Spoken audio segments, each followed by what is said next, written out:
Hello friends, जो हमारी last class थी इंडियन कॉन्ट्रैक्ट एक्ट के थर्ड यूनिट का फर्स्ट लेक्चर, उस पहली क्लास में यानी हमारी जो लास्ट क्लास थी उसमें हम लोगों ने ये समझ लिया था कि कोई भी एग्रीमेंट कॉन्ट्रैक्ट कब बनेगा जब जो अदर एसेंशियल एलिमेंट्स हैं उनको फुलफिल करेगा। पार्टीज कॉम्पिटेंट होनी चाहिए, फ्री कंसेंट होनी चाहिए, लॉफुल कंसिडरेशन एंड ऑब्जेक्टिव होना चाहिए और not specifically declared void, not expressly declared void by law होना चाहिए।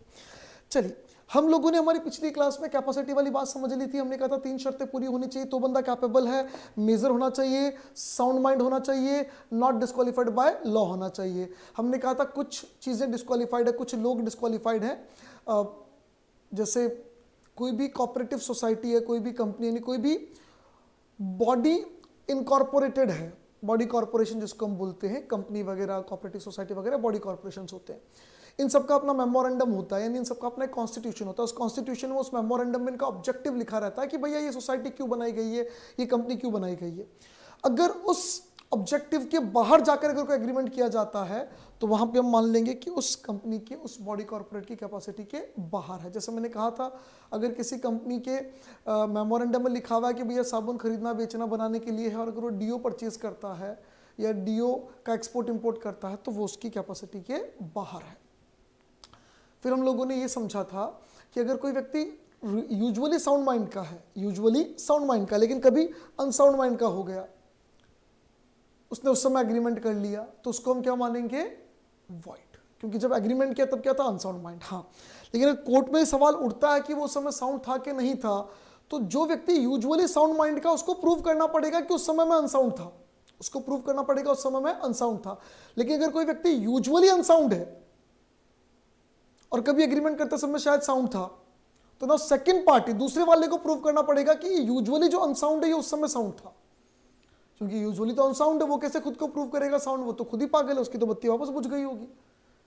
तो यूजुअली साउंड वाले केस में जो बंदा साउंड माइंड का है उसको प्रूव करना पड़ेगा, यूजुअली अनसाउंड माइंड वाले केस में जो सेकंड पार्टी उसको प्रूव करना पड़ेगा। माइनर के लिए तो हमने काफी चीजें देखी थी, शेयर होल्डर हो सकता है कि नहीं हो सकता है, माइनर बेनिफिट्स के लिए एग्रीमेंट कर सकता है, माइनर के गार्जियंस उसके लिए क्या क्या एग्रीमेंट्स कर सकते हैं, सारी बातें हम लोगों ने डिस्कस की थी। मोहारी बीवी वर्सेस धर्मदास घोष एक इंपॉर्टेंट केस है, उसको हमें ध्यान रखना। वो कहता है कि माइनर को फायदे तो हो सकते हैं लेकिन माइनर को नुकसान नहीं हो सकता। एक बात और ध्यान रखना, लॉ में क्या लिखा है? माइनर का एग्रीमेंट वॉइड है, लिखा है वॉइड है, लेकिन उसका जो नेचर है, एक्चुअली जो इंटरप्रिटेशन है वो वॉइडेबल है। कैसे? माइनर के अगेंस्ट से वॉइड होगा, माइनर के फायदे के लिए तो वैलिड है। यानी माइनर की मतलब एक तरीके से माइनर की मर्जी पे हो गया वैसे देखा जाए तो हम ऐसा बोलेंगे कि हर एग्रीमेंट जो है माइनर के साथ वो वॉइड होगा, लेकिन अगेंस्ट माइनर वॉइड होगा। जब माइनर के विरुद्ध जा रहा होगा तो वॉइड होगा, जब माइनर के पक्ष में होगा तो वो कैसा हो जाएगा? वैलिड हो जाएगा, माइनर उसको एनफोर्स कर सकता है। आज हम बात करने वाले फ्री कॉन्सेंट की। What is free consent? एक ब्लैंक पेज पे एक बार हम थोड़ा सा समझ लेते हैं। देखो, फ्री कॉन्सेंट का मतलब होता है लैटिन भाषा में कंसेंसस एड आइडम, जिसको हम अंग्रेजी में बोलते हैं आइडेंटिटी ऑफ माइंड, यानी same thing in same sense. सबसे पहली बात, ये जो थिंग वर्ड है इसका मतलब समझो। इसका मतलब क्या है? थिंग का यहां मतलब है whole agreement. Same thing, thing मतलब कौन सा? दो पर्सन जो कॉन्ट्रैक्ट कर रहे हैं, उस कॉन्ट्रैक्ट में जो एग्रीमेंट जो बना है, जो बातें उसमें कही गई है, वो थिंग है। यानी जो चीजें उस एग्रीमेंट में लिखी गई है, it must be understood by both the parties in same sense. अब समझो, आपके सर पे बंदूक रख के मैं बोलूं कि यार आपका 10 लाख का प्लॉट है, मेरे को 5 लाख में दे दो, आपके माइंड में क्या आएगा? सब जान बची तो लाखों पाए। मेरे माइंड में क्या आएगा? साले को चमका के अभी इसकी प्रॉपर्टी अपने नाम करवा लेता हूं। तो प्रॉपर्टी खरीदने की चीज तो है, thing is same, I will give you some money and you will give me your property, but it is not in the same sense. We are not taking that agreements in the same sense. मैं लूटने के विचार से और आप जिंदा रहने के विचार से हो, आप समझना। उस एग्रीमेंट का इंटरप्रिटेशन हम दोनों के लिए एक जैसा नहीं है टेक्निकली। अब समझो, जैसे गांधीनगर, जयपुर में एक एरिया है गांधीनगर, बहुत सारे शहरों में होगा, दिल्ली में होगा, बहुत सारे शहरों में होगा गांधीनगर। गांधी जी के नाम पे एक ना एक एरिया होता ही होता है। तो जयपुर में गांधीनगर है और गुजरात का कैपिटल गांधीनगर है। मान लो जयपुर वाले गांधीनगर में एक बड़ा सारा शिव मंदिर है और गुजरात का जो कैपिटल गांधीनगर है उसमें भी एक बड़ा सारा शिव मंदिर है। मैंने आपको बोला कि यार गांधीनगर में शिव मंदिर के पीछे मेरा एक प्लॉट है यार, वो रोड जो है इतना फीट चौड़ा, 100 फीट चौड़ा रोड है और उस रोड पे मेरा इस साइज का प्लॉट है, मैं सोच रहा हूँ इस रेट में बेच दूँ। मैंने बोला मैं बेच दूँ, आपने बोल दिया हाँ। मैं बात कर रहा था जयपुर वाले गांधीनगर की, मेरे माइंड में क्या चल रहा था, जयपुर वाला गांधीनगर, और आप सोच रहे थे गुजरात वाला गांधीनगर। तो हम दोनों प्रॉपर्टी बेचने की बात तो कर रहे हैं, जो एग्रीमेंट का कंटेंट है, हम उस एग्रीमेंट के होल कंटेंट को, उस थिंग को we are not interpreting in the same sense, हम उसको सेम सेंस में इंटरप्रेट नहीं कर रहे। मैं किसी और गांधीनगर की बात कर रहा हूं, आपके माइंड में कोई और गांधीनगर चल रहा है, तो we are not interpreting the things in the same sense, हम उस एग्रीमेंट को एक तरीके से इंटरप्रेट नहीं कर रहे हैं। यानी वहां आइडेंटिटी ऑफ माइंड नहीं है, सिमिलरिटी ऑफ माइंड नहीं है, वहां फ्री कॉन्सेंट नहीं है। 5 ऐसी परिस्थितियां हैं जो कॉन्सेंट को फ्री होने से रोकती है। उन 5 में से 4 वॉइडेबल है और एक वॉइड है। हम देखते हैं उन 5 परिस्थितियों को, कौन कौन सी परिस्थितियां हैं। सबसे पहला कॉर्जन। कॉर्जन का मतलब होता है डराना, धमकाना, मारना। हमारे देश में एक इंडियन पिनल कोड है, उसमें हर क्राइम के लिए सज़ा बता रखी है कि भैया ये क्राइम किया तो इतने साल जेल में डालेंगे, ये क्या तो फांसी पे लटकाएंगे, ये क्या तो ये करेंगे, मतलब सज़ा बता रखी है। इंडियन पिनल कोड में जो जो पनिशेबल एक्ट हैं, उनमें से अगर कोई भी एक्ट व्यक्ति करता है सामने वाले की कॉन्सेंट लेने के लिए, तो वो कॉर्जन है। जैसे किसी को डराना, धमकाना, बंदूक दिखाना, इंडियन पिनल कोड में एक पनिशेबल एक्ट है। इंडियन पिनल कोड, भारतीय दंड विधान, उसमें हर गलती की सजा लिख रखी है। यानी सजा करने योग्य अगर गलती आप कर रहे हो और उससे सामने वाले की हाँ ले रहे हो, किसी को बंदूक दिखाना, डराना, इंडियन पिनल कोड के हिसाब से एक दंडनीय अपराध है, पनिशेबल एक्ट है, पनिशेबल ऑफेंस है मतलब। और आप ऐसा कोई काम करके सामने वाले की एक्सेप्टेंस ले रहे हो तो हम बोलेंगे वहां कॉर्जन है। जैसे मैं आपके सर पे बंदूक रख के बोलूं कि आपका 5 लाख का प्लॉट है, मुझे 2 लाख में आप दे दो, तो टेक्निकली दिस इज कॉर्जन। ये क्या है? कॉर्जन है। यहां पे आप ऐसा एक एक्ट कर रहे हो, यहां पे आप ऐसा एक एक्ट कर रहे हो जो इंडियन पिनल कोड में पनिशेबल है, और उस एक्ट के माध्यम से आप सामने वाले की हामी ले रहे हो, सामने वाले की एक्सेप्टेंस ले रहे हो। अब समझना, even committing suicide is punishable act. आप अगर सुसाइड करने की कोशिश करते हो, सुसाइड करने की धमकी देते हो, तो कानून क्या कहता है? भैया सुसाइड करना इज पनिशेबल एक्ट, हम आपको पहले तो सुसाइड करने से रोकेंगे, फिर जेल में डालेंगे, आपके खिलाफ मुकदमा चलेगा। सुसाइड भी इंडियन पिनल कोड में एक पनिशेबल एक्ट है।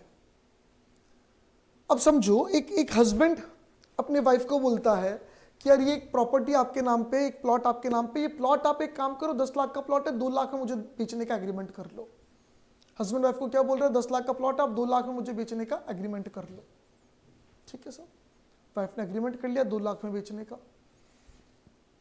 This agreement is voidable, this contract is voidable, क्योंकि यहां कॉर्जन है। कॉर्जन कैसे? आपने धमकी दी ना, मैं सुसाइड कर लूंगा। सुसाइड की धमकी देना इंडियन पिनल कोड में पनिशेबल एक्ट है। अगर आपने सुसाइड की धमकी दी तो आपको जेल में डाल के फिर धोएंगे, बोले तेरे को मरना था ना, अब रुक तेरे को थोड़ा थोड़ा तड़पा तड़पा के मारेंगे, साले मरने का बहुत शौक आ रहा है तेरे को, धमकी देता है तो सुसाइड करने की। तो क्लियर करे, किसी के सर पे बंदूक रखना, किसी को डराना, किसी को धमकाना, थ्रेटनिंग, किसी की प्रॉपर्टी अनड्यूली होल्ड कर लेना, किसी की प्रॉपर्टी को आपने अनड्यू अपने कब्जे में ले लिया इलीगल तरीके से, नॉट लीगल, इलीगल तरीके से कब्जे में ले लिया, तू एग्रीमेंट साइन करता है कि नहीं? करता है तो प्रॉपर्टी दूं, नहीं तो नहीं दूंगा। जानता है अपन भाई मुन्ना, मतलब जो भी नाम हो भाई का यार, ठीक है ना यार, मतलब वो धमकी दे रहा है, प्रॉपर्टी अनड्यूली कब्जे में ले लेना, डराना, धमकाना, सर पे बंदूक रखना, इवन फैमिली मेंबर को डराना, तूने नहीं किया तेरे बेटे को मार देंगे, लटका देंगे, टपका देंगे। तो ये सब क्या है? कॉर्जन। अनड्यू इन्फ्लुएंस, इमोशनल अत्याचार करना एक तरीके से, या किसी की मजबूरी का फायदा उठाना। मतलब 2 लोगों में ऐसा एक रिश्ता है जहां एक बंदा दूसरे बंदे की इच्छा को डोमिनेट कर सकता है। यानी 2 व्यक्ति हैं, एक व्यक्ति की पोजीशन ऐसी कि दूसरे की इच्छा को वो अपने अंदर में दबा सकता है, दूसरे की इच्छा को डोमिनेट कर सकता है, और वह ऐसा ही करता है टू टेक एडवांटेज। या क्लियर करना, सबसे पहली बात, 2 व्यक्तियों में ऐसा एक रिश्ता क्रिएट, रिश्ता मतलब मैं नहीं कर रहा हूं ब्लड रिलेशन, हस्बैंड वाइफ या मम्मी पापा, हस्बैंड वाइफ वैसे ब्लड रिलेशन नहीं होता, लेकिन ठीक है, इसको हम ब्लड रिलेशन के इक्विवेलेंट मानते हैं। बेटा का और मम्मी का रिलेशन, बेटे का और पापा का रिलेशन, भाई बहन का रिश्ता, हस्बैंड वाइफ का रिश्ता, हम इन रिलेशन की बात नहीं कर रहे। ये तो इंक्लूड होंगे ही, ये तो इंक्लूड होंगे ही, इनके अलावा और बहुत सारे रिलेशन इसमें इंक्लूड हो जाएंगे, बहुत सारे रिलेशन इसमें इंक्लूड हो जाएंगे।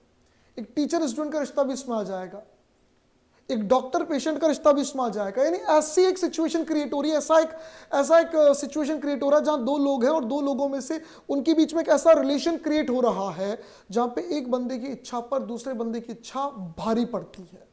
ये डोमिनेंट पोजीशन में दूसरे वाले की इच्छा को दबा सकता है, ये अपनी बात मनवाने की पोजीशन में, इमोशनली, टेक्निकली, कैसे भी।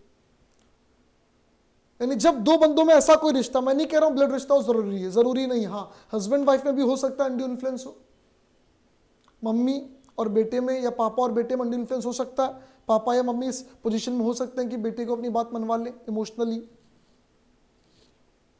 लेकिन एक टीचर स्टूडेंट में, डॉक्टर पेशेंट में, पुलिस और चोर में भी एक ऐसा रिश्ता होगा जहां पे एक पर्सन ऐसी पोजीशन में है कि दूसरे वाले के ऊपर इमोशनल प्रेशर डाल सकता है और दूसरे वाले को शायद उस पर हाँ करनी पड़े, वो घबरा जाए कि यार नहीं यार मना करूंगा तो बुरा मान जाएंगे, और नहीं हाँ तो करनी पड़ेगी।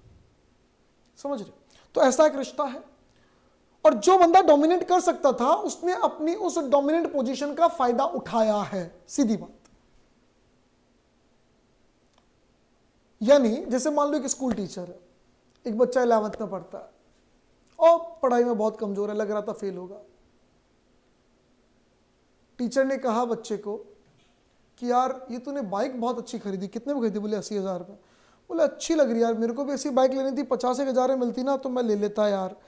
तू देख 50,000 में तेरे बेचने का मूड तो मुझे दे देना, और वैसे तेरे 11th का रिजल्ट भी अगले महीने आ रहा है, अच्छा नहीं परफॉर्म किया यार तूने यार इतना, यार रिजल्ट देखो अब नेक्स्ट 10 दिन में रिजल्ट आने वाला है, कॉपीज चेक हो रही है, but you have not performed well in papers, आपने बहुत अच्छा परफॉर्म नहीं किया, चलो देखते हैं रिजल्ट क्या आता है। बाकी बाइक अगर तेरे को 50,000 में मुझे बेचनी है तो बता देना, फिर मैं मेरे हिसाब से मैं देख लूंगा, तू घर का ही है। मतलब धमकी नहीं दी तुझे फेल कर दूंगा, धमकी नहीं दी, एकदम प्यार से मीठी वाली धमकी दी है कि तेरी कॉपी तो मैं चेक कर रहा हूं, 50,000 में बाइक बेच बड़ा निपटाता हूं। यहां कॉर्जन नहीं, धमकी नहीं दी गई है, यहां अपनी पोजीशन का अनड्यू फायदा उठाने की कोशिश की गई। देख तेरी कॉपी तो मैं चेक करूंगा, पोजीशन तो मेरी है वहां पे, और बाइक 50,000 में बेचेंगे तो मना कर, तो फिर मैं अपनी पोजीशन का फायदा अलग तरीके से उठाऊंगा। यहां पे धमकी दिए बिना उसने धमकी दी, इसको हम अनड्यू इन्फ्लुएंस कहेंगे। इसे हम क्या कहेंगे? Undue influence. जैसे अगर एक हस्बैंड अपनी वाइफ को बोलता है, एक हस्बैंड अपनी वाइफ को बोलता है कि 10 लाख की प्रॉपर्टी तूने 5 लाख में मेरे नाम पे नहीं की तो मैं सुसाइड कर लूंगा, दिस इज कॉर्जन। एक हस्बैंड अपनी वाइफ को बोलता है कि तूने अगर प्रॉपर्टी मेरे नाम पे नहीं की मैं तुझसे बात नहीं करूंगा, कट्टी बात नहीं करूंगा। जब बात नहीं करूंगा वाली बात आती है तो दिस इज अनड्यू इन्फ्लुएंस। ये क्या है? Undue influence. चलिए, फ्रॉड, जानबूझकर झूठ बोलना, सामने वाले को धोखा देने के उद्देश्य से, आप सामने वाले को धोखा देने के लिए झूठ बोल रहे हो, इट इज फ्रॉड।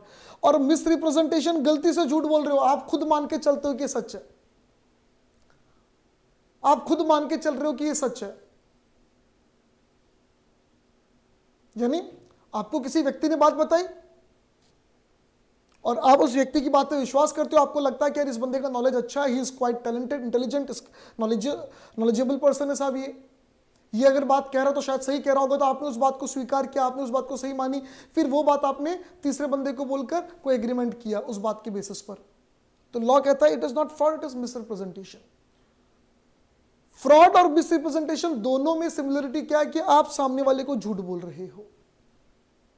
फ्रॉड ये कहता है कि आप जानबूझकर झूठ बोल रहे हो, सामने वाले को धोखा देने के लिए झूठ बोल रहे हो, आपको बात पता ही नहीं तो भी बोल रहे हो, या आपको पता तो भी आप उसको उल्टा बता रहे हो, इट इज फ्रॉड। जानबूझ के कर रहे हो, कुल मिलाकर धोखा देने का उद्देश्य आपका। जबकि मिसरिप्रेजेंटेशन जो है वहां पे आप झूठ बोल रहे हो अनजाने में, आप खुद उसको मान रहे थे कि it is true, then you are speaking that fact, that thing, not fact. वो तो झूठ हो सकता है तो फैक्ट ना हो शायद। आप सच मानते हुए किसी और को बोलो और वो असलियत में झूठ निकले तो मिसरिप्रेजेंटेशन, और आपको पता फिर भी बोलो तो झूठ।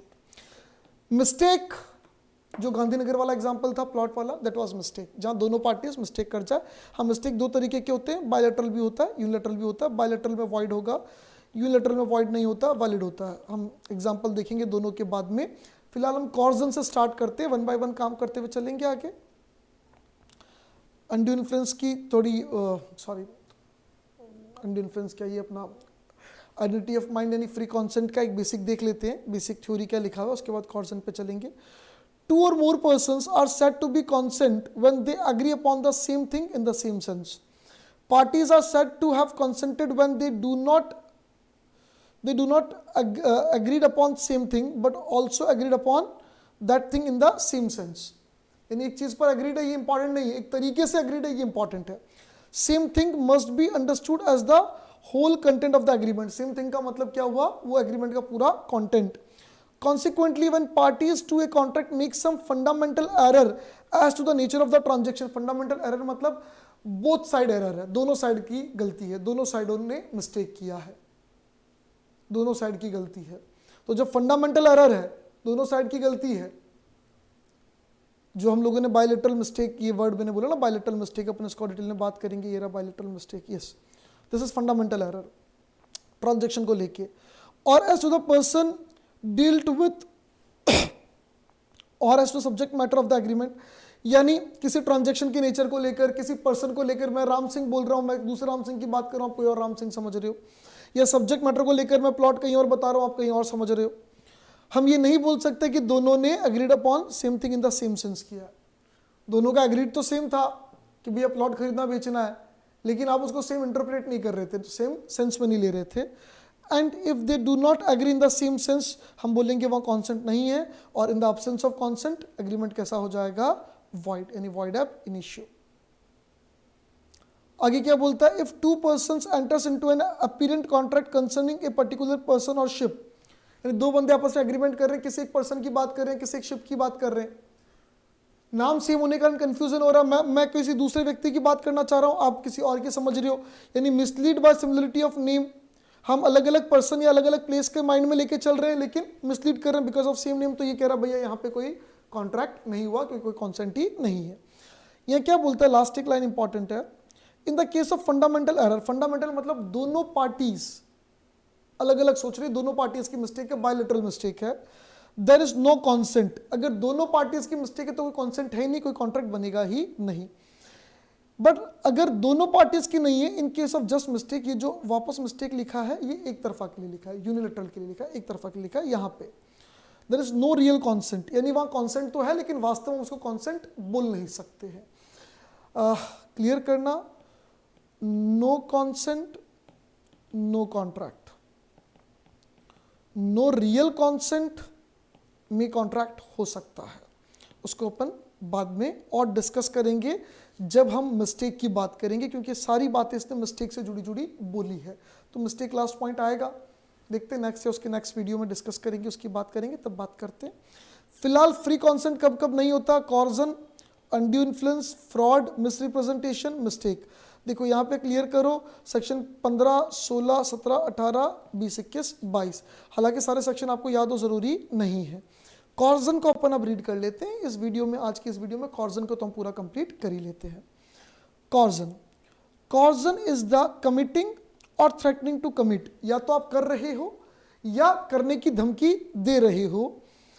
Any act forbidden by the Indian penal code, यानी ऐसा कोई काम जिसको इंडियन पिनल कोड मना करता है.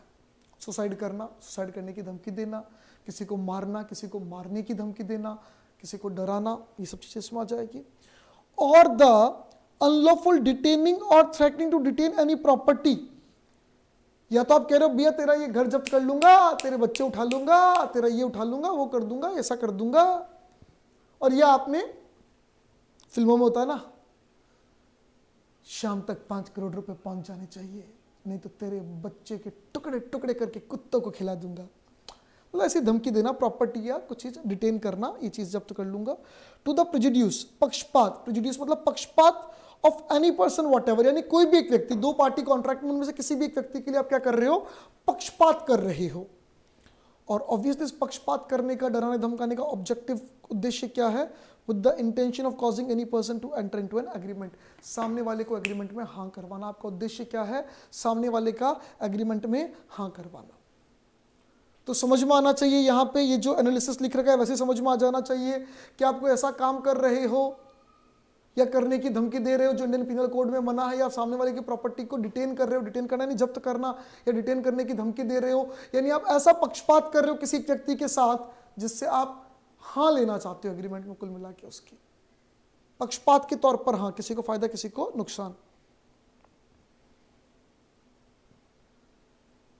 अब यहां आप एक बार समझना, ए और बी के बीच में कॉन्ट्रैक्ट हो रहा है, ए और बी के बीच में कॉन्ट्रैक्ट हो रहा है, ठीक है। ए ने बी के सर पे बंदूक रख दी, ये बंदूक है ना, ठीक है, बंदूक रख दी बी के सर पे और हाँ करवा ली। कॉर्जन है, यस कॉर्जन है। मानो ए ने कुछ भी नहीं किया, सी नाम का एक बंदा है, उसने इसके सर पे बंदूक रखी, बी के सर पे सी ने रखी।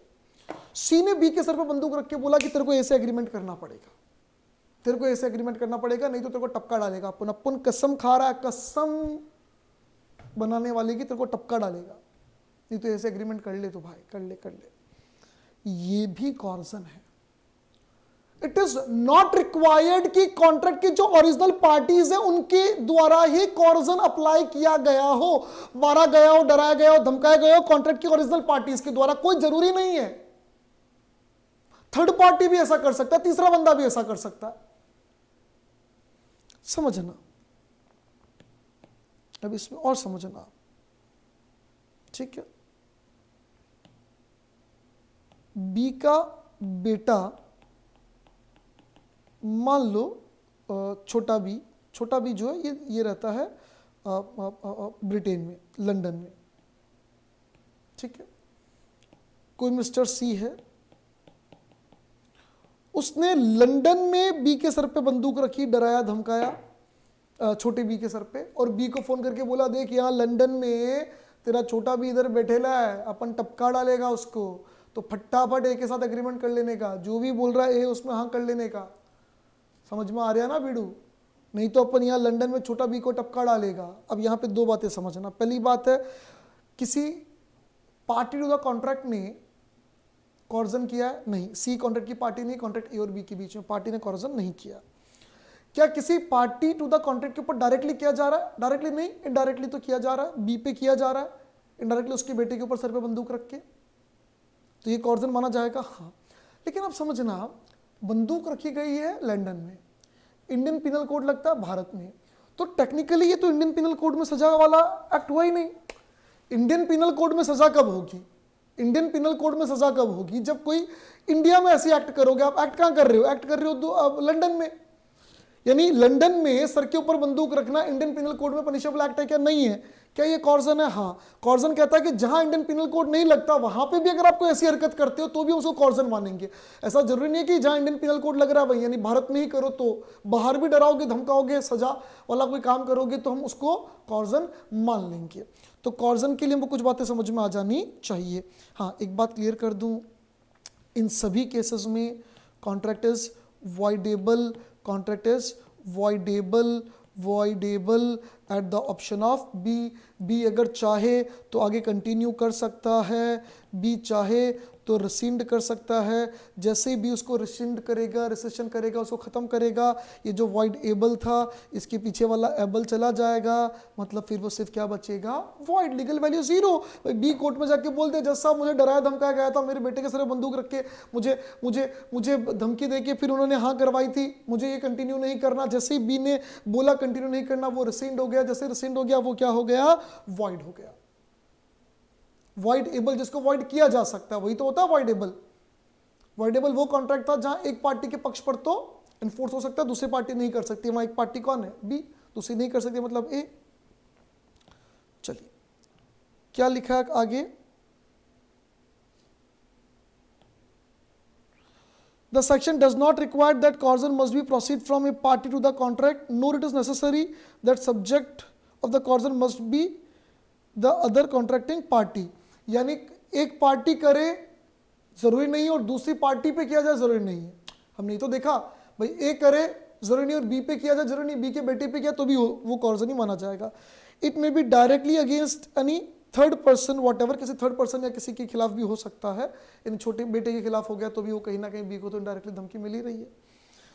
ये एसेंशियल एलिमेंट्स क्या है? यहाँ पे कोई ना कोई ऐसा कमिट किया जा रहा है इंडियन पिनल कोड के अगेंस्ट वाला काम या धमकी दी जा रही है, प्रॉपर्टी डिटेन की जा रही है, धमकी दी जा रही है, और ये सारा काम हो रहा है, इंटेंशन क्या है, सामने वाले की हाँ कराना। It is to be noted that it is immaterial, ये इंपॉर्टेंस नहीं रखता है कि वहाँ इंडियन पिनल कोड अप्लीकेबल था कि नहीं था। लंदन में धमका रहे हो, इंडियन पिनल कोड नहीं लगता, फिर भी वॉइडेबल तो है, वॉइडेबल तो है। वॉइडेबल किसके ऑप्शन पर? अग्रीव्ड पार्टी, अग्रीव्ड पार्टी यानी पीड़ित पक्षकार, जो पीड़ित है, जिसके साथ गलत हुआ है, उसकी इच्छा पर। Effect of coercion under section 19 of Indian Contract Act, section 19 में क्या लिखा हुआ है कि इफेक्ट क्या होगा? देखो 15, 16, 17, 18 में कॉर्जन, अनड्यू इन्फ्लुएंस और फ्रॉड और मिसरिप्रेजेंटेशन और उनका इम्पैक्ट सेक्शन 19 में लिखा हुआ है, और फिर मिस्टेक 20, 21, 22 से शुरू हो जाता है। Contract induced by coercion is voidable at the option of the parties whose consent was so obtained, यानी जिसकी कंसेंट डरा धमका के ली गई थी, उसके ऑप्शन पर, उसकी इच्छा पर कॉन्ट्रैक्ट कैसा होगा? वॉइडेबल होगा। As to the consequence of rescission of voidable contract, the parties rescinding a void contract should, मतलब ये कह रहा है कि voidable है तो कोई एक पार्टी चाहे तो उसको rescind कर सकती है, मतलब बी के ऑप्शन पर void है ना, voidable है ना बी के ऑप्शन पर, और बी अगर इसको क्या कर दे, void कर दे, बी इसको void कर दे तो कर सकता है। पर एक बात ध्यान रखना, मैंने आपके सर पे बंदूक रखी, मैंने आपके सर पे बंदूक रखी और मैंने बोला आपका ये 10 लाख का प्लॉट 5 लाख में मेरे नाम पे कर, 1 लाख एडवांस पकड़। अगर कल आप कोर्ट में जाके बोलते हो सर मेरे सर पे बंदूक थी, मुझे प्लॉट नहीं बेचना, मुझे डराया धमकाया गया था, तो आपको पहले वो 1 लाख मुझे वापस देने पड़ेंगे। हाँ, मैंने जो बंदूक रखी, डराया धमकाया, उसके लिए इंडियन पिनल कोड के हिसाब से मुझे सजा होगी, वो अलग बात है, मुझे जेल होगी, वो अलग बात है, वो बिल्कुल अलग चीज़ है, वो कॉन्ट्रैक्ट का पार्ट नहीं, वो पिनल कोड का पार्ट है, कॉन्ट्रैक्ट का पार्ट नहीं। लेकिन आपके सर पे जो मैंने बंदूक रखी थी और फिर मैंने आपको 1 लाख रुपए दिए थे, आप अगर उस एग्रीमेंट को वॉइड करना चाहते हो, आप उसको आगे कंटिन्यू नहीं करना चाहते हो, तो you have to give me that 1 lakh. एक बात। दूसरी बात, एक बार आपने रिसिंड कर दिया, एक बार आपने बोल दिया कि मैं कंटिन्यू नहीं करना चाहता, सर पे बंदूक थी जज साहब, और कोर्ट ने बोल दिया ठीक है साहब खत्म। आपका 2 दिन बाद मूड बदल जाए, नहीं नहीं नहीं नहीं यार, वैसे तो 5 लाख में बेच देंगे तो भी क्या खोटा, 5 लाख में भी कौन खरीदा था प्लॉट, अब तो गवर्नमेंट ने उसके पास में नाला बना दे, नाले की बदबू आएगी, अब तो प्लॉट 5 लाख का भी नहीं है साला, ये तो ठीक है ले जाओ तो ठीक है। आप कोर्ट में बोलते हो जज साहब आई एग्रीड नहीं, once you have exercised your option you can't change it. आप एक बार अगर मना कर दो, आप एक बार उसको वॉइड कर दो, उसको आप वैलिड कभी नहीं कर सकते हो। भाई एक बात हमेशा ध्यान रखना, एक बार अगर कोई चीज़ वॉइड होगी तो खत्म हो गई, उसकी लीगल वैल्यू 0 होगी, उसमें वापस कभी भी लीगल वैल्यू क्रिएट नहीं की जा सकती क्योंकि वो 0 हो चुका है। तो क्लियर कर ले, अगर आप उसको रिसीड करते हो, आपने वॉइड का ऑप्शन लेते हो, तो जो भी आपको उस में बेनिफिट रिसीव हुआ था वो आपको रिस्टोर करना पड़ेगा। जो भी बेनिफिट आपको रिसीव हुआ था वो आपको बेनिफिट रिस्टोर करना पड़ेगा। Benefit so as far may be applicable to the person whom it was received, जिसको भी रिसीव उसको वापस करेगा। A person to whom money has been paid or anything delivered under coercion must repay or return it, उसको repay return करना ही पड़ेगा। किसी को भी अगर कोई भी बेनिफिट कुछ भी रिसीव हुआ है, एग्रीड पार्टी को रिसीव हुआ तो वो भी रीपे करेगी, और दूसरी पार्टी को, मेरा प्लॉट तो 50 लाख में खरीद, 5 लाख का प्लॉट है, मैंने तेरे से बंदूक रखी, मैंने कहा मेरा प्लॉट 50 लाख में खरीद और 10 लाख एडवांस दे, साइन कर। कल आप कोर्ट में जाके कॉन्ट्रैक्ट तो वर्ड करवा ही सकती हो, मेरे से 10 लाख वापस लोगे आप, कोर्ट बोलेगा ये 10 लाख वापस दो। इवन अगर डिलेड पेमेंट है तो उसका इंटरेस्ट भी कोर्ट बोल सकता है देने के लिए। तो कोई भी पार्टी बेनिफिट में नहीं रहेगी। जैसे ही वॉइड किया जाएगा तो वापस जो भी पेमेंट था उसका लेना देना हो जाएगा। जिसने कॉर्जन किया उसको सजा होगी, वो अलग बात है। कुछ बच्चों को कंफ्यूजन होता है in between coercion and illegal agreement, coercion और illegal agreement. Sir illegal agreement भी तो वही था, पनिशेबल एक्ट था, सुपारी देना और ये सब। अब समझना, जब मैं आपको बोलूं कि भैया मैं आपको 50,000 दूंगा, उसके हाथ पांव तोड़ने हैं, तो कॉर्जन से कंसेंट नहीं, मतलब इलीगल एक्टिविटी से कंसेंट नहीं ली जा रही। आप समझना, यहां इलीगल एक्टिविटी को करने का कॉन्ट्रैक्ट हो रहा है, इलीगल एक्टिविटी को करने की बात हो रही है, तो वो इलीगल एग्रीमेंट है और ये वॉइड एग्रीमेंट है। आप समझो, जब 2 पार्टीज किसी गलत काम को, किसी इलीगल काम को करने के लिए एग्री होते हैं तो इलीगल एग्रीमेंट है, और जब किसी पार्टी की कॉन्सेंट मार के डरा धमका के ली जाती है, किसी इलीगल तरीके से ली जाती है, तो वो कॉर्जन है। दोनों का डिफरेंस समझना। कॉर्जन वाले केस में कॉन्ट्रैक्ट में कुछ इलीगल नहीं है, कॉन्ट्रैक्ट तो ठीक है लेकिन उसकी कॉन्सेंट इलीगल तरीके से ली है। और इलीगल एग्रीमेंट के अंदर जो सब्जेक्ट मैटर है, जो उनका कंटेंट है, जिसके ऊपर बेसिकली एग्री हो रहे हैं, वो चीज ही इलीगल है, वो चीज ही गलत है। ये बेसिक डिफरेंस है। कॉर्जन में कॉन्ट्रैक्ट कैसा होगा? वॉइडेबल। नेक्स्ट वीडियो हम डिस्कस करते हैं एंडी इन्फ्लुएंस से आगे। अभी इतना ही। Thank you, bye bye.